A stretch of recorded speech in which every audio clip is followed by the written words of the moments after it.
क्या आपने कभी सोचा कि भूत भगाने की प्रक्रिया यानी एक्सॉर्सिज्म के पीछे विज्ञान क्या कहता है? और क्या सचमुच कोई दैवीय शक्ति इंसान पर कब्जा कर सकती है? आज हम इस रहस्य को खोलेंगे और जानेंगे कि एक्सॉर्सिज्म और डेमोनिक पजेशन को लेकर विज्ञान और विश्वास का क्या तालमेल है। यह एक ऐसा सफर होगा जो हमें मनोविज्ञान, इतिहास और आस्था के बीच ले जाएगा।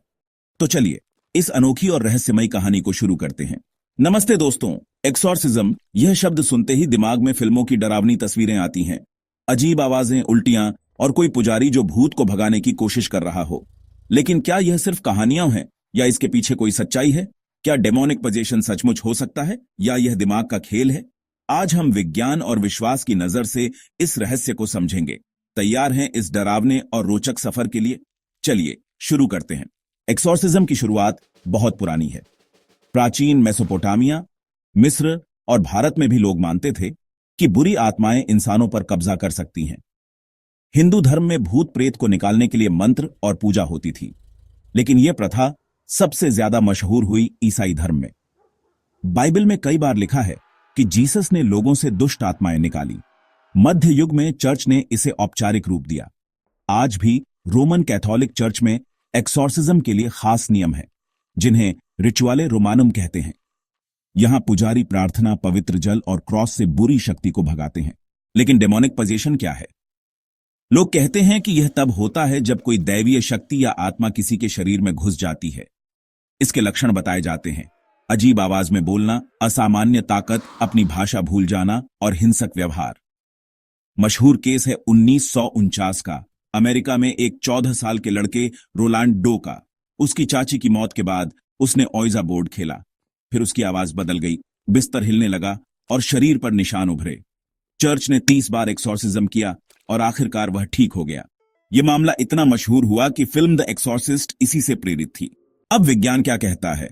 मनोवैज्ञानिक और न्यूरोलॉजिस्ट मानते हैं कि डेमोनिक पजेशन के ज्यादातर मामले मानसिक बीमारियां हैं। डिसोसिएटिव आइडेंटिटी डिसऑर्डर, DID, जिसे पहले मल्टीपल पर्सनैलिटी डिसऑर्डर कहते थे, एक बड़ा कारण हो सकता है।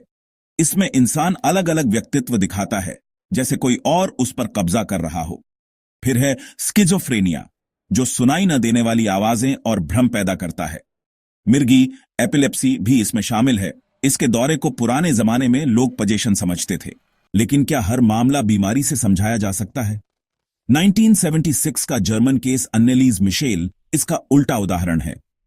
16 साल की उम्र से उसे दौरे पड़ने लगे और वह अजीब व्यवहार करने लगी। डॉक्टरों ने मिर्गी और डिप्रेशन बताया, लेकिन दवा से कुछ नहीं हुआ। उसके परिवार ने चर्च से मदद मांगी। अन्नेलीज कहती थी कि उसे शैतान की आवाजें सुनाई देती हैं। 2 पुजारियों ने 67 बार एक्सॉर्सिज्म किया। वह खाना छोड़ चुकी थी और 1976 में उसकी मौत हो गई। वजन सिर्फ 30 किलो रह गया था। पुजारियों और परिवार पर लापरवाही का केस चला। क्या यह बीमारी थी या सचमुच कुछ और? विज्ञान कहता है कि दिमाग बहुत जटिल है। हाइपर रिलीजियोसिटी यानी बहुत ज्यादा धार्मिक विश्वास कभी कभी लोगों को यह सोचने पर मजबूर करता है कि वे पजेस्ड हैं। प्लेसिबो इफेक्ट भी बड़ा रोल निभाता है। अगर कोई मानता है कि एक्सॉर्सिज्म उसे ठीक करेगा, तो उसका दिमाग वैसा ही रिस्पॉन्स देता है। न्यूरोसाइंटिस्ट माइकल पर्सिंगर ने गॉड हेलमेट बनाया, जो दिमाग में चुंबकीय तरंगें भेजता है।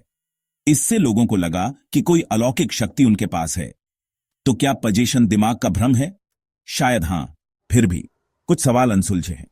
ऐसे मामले हैं जहां मरीज को ऐसी भाषाएं बोलते देखा गया जो उसने कभी सीखी नहीं, या ऐसी ताकत दिखाई जो सामान्य नहीं।